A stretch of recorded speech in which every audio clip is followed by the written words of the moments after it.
আসসালামু আলাইকুম এভরিওয়ান, আশা করি সবাই ভালো আছেন, সুস্থ আছেন। সবাইকে স্বাগত জানিয়ে শুরু করছি আজকের নিউ ব্লগ ভিডিও। আমি বর্তমানে রয়েছি রূপগঞ্জে অবস্থিত বাংলার তাজমহলে।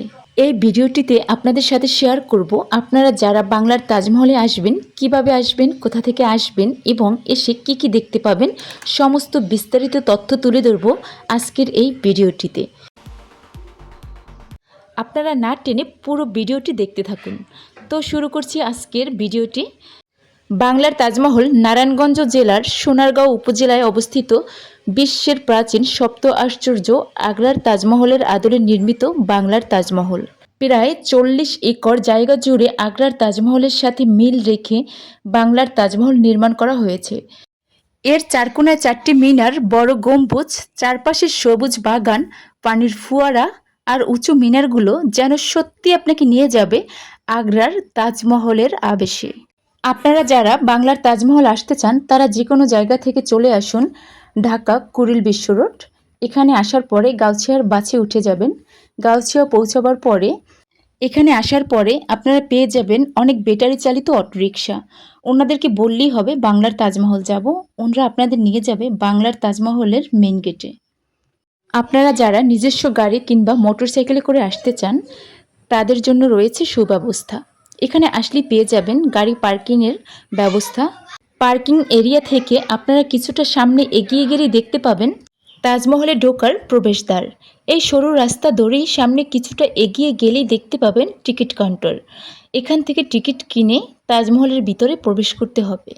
জেনে রাখা ভালো, এই তাজমহল সপ্তাহে 7 দিন খোলা থাকে, সকাল 9টা থেকে সন্ধ্যা 7টা পর্যন্ত দর্শনার্থীদের জন্য। ঢাকা থেকে প্রায় 20 মাইল পূর্বে সোনারগাঁয়ে এই তাজমহল অবস্থিত, যা তৈরি করা হয়েছে আগ্রার মূল তাজমহলের অনুকরণে। 2008 সালে চলচ্চিত্র প্রযোজক ও ব্যবসায়ী আহসানুল্লাহ মুনিন নিজের ব্যক্তিগত অর্থায়নে এটি নির্মাণ করেন। বাংলার তাজমহল নির্মাণের মূল উদ্দেশ্য ছিল যাতে করে সাধারণ মানুষকে ভারতের আগ্রার তাজমহলের সেই সৌন্দর্যের স্বাদ দেওয়া, যা দূরদেশে না গিয়েও উপভোগ করা যায়। চারপাশে সবুজ বাগান, দৃষ্টিনন্দিত গম্বুজ, সাদা মার্বেলের ঝলক আর শীতল করা পরিবেশ, সব মিলিয়ে এটি যেন দর্শনার্থীদের মুগ্ধ করে রাখে। এখানে প্রবেশ করলে মনে হবে আপনি যেন ভারতের আগ্রায় চলে গেছেন। পর্যটকদের কাছে এটি শুধু একটি স্থাপনা নয়, বিনোদন কেন্দ্র ও স্মৃতির জায়গা। বাংলার তাজমহল উপভোগ করার পরে এখন আমরা চলে যাব বাংলার রাজমণি পিরামিডে। এখানে কি কি রয়েছে এখন আমরা দেখে আসি। টিকিট প্রসেস শেষ করে এখন আমরা চলে এলাম পিরামিডের ভিতরে। এখানে প্রবেশ করার পর সর্বপ্রথম আপনারা যা দেখবেন তা হলো বেশ কিছু পুরনো মডেলের গাড়ি। আর এই গাড়িগুলো আগে বাংলা সিনেমায় বিভিন্ন কাজে ইউজ করা হতো। বাংলার তাজমহল নির্মাণ করেন যেহেতু একজন চলচ্চিত্র প্রযোজক বা চলচ্চিত্র নির্মাতা, সেহেতু এই গাড়িগুলো ওখান থেকে এখানে ইনপুট করা। এরপর এখানে আপনারা পেয়ে যাবেন বাচ্চাদের জন্য বেশ কিছু রাইড।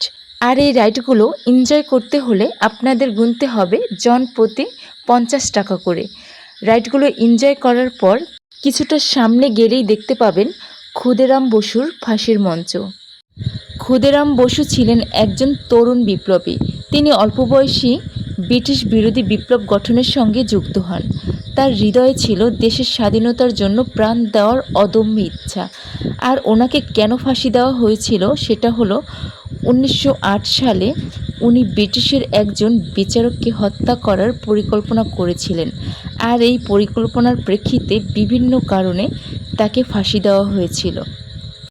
এই মঞ্চের পাশেই রয়েছে রাজমণি শপ। ওখান থেকে আপনারা আপনাদের প্রয়োজনীয় খাদ্য সামগ্রী কিনতে পারেন। পিরামিডের ভিতরে প্রবেশ করলে আপনারা দেখতে পাবেন বেশ কিছু ঐতিহাসিক স্থাপনা।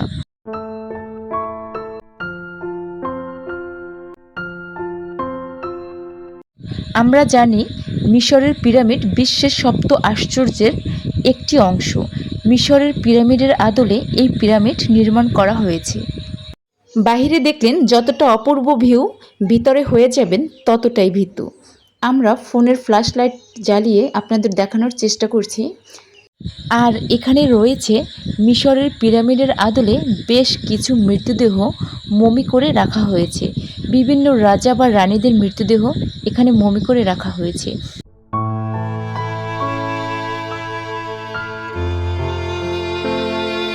আমি আপনাদের দেখানোর চেষ্টা করছি তৎকালীন সময়ে রাজা রানীদের ব্যবহৃত পোশাক।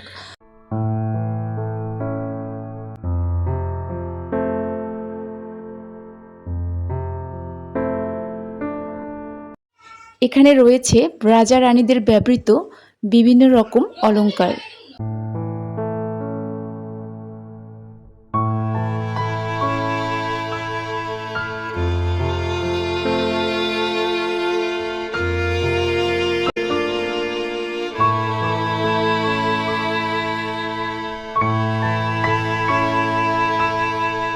এখন আপনাদের দেখানোর চেষ্টা করছি তৎকালীন সময়ে তাদের ব্যবহৃত বিভিন্ন সরঞ্জাম।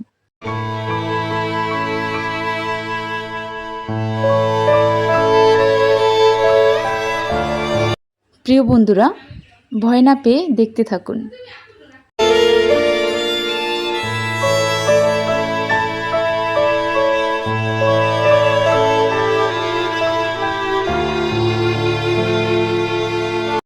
প্রিয় বন্ধুরা, এতক্ষণ আপনারা দেখলেন পিরামিডের ভিতরের মূল অংশটুকু। পিরামিডে আসার পরে আপনার মনে হবে আপনি কোনো এক ফুলের রাজ্যে হারিয়ে গেছেন। এক কথায় বলতে গেলে ফুলে ফুলে মুখরিত হয়ে আছে এই পুরো জায়গাটা। তাজমহলের চতুর্দিকে বসার জন্য বেশ কিছু বেস্ট জায়গা করা হয়েছে।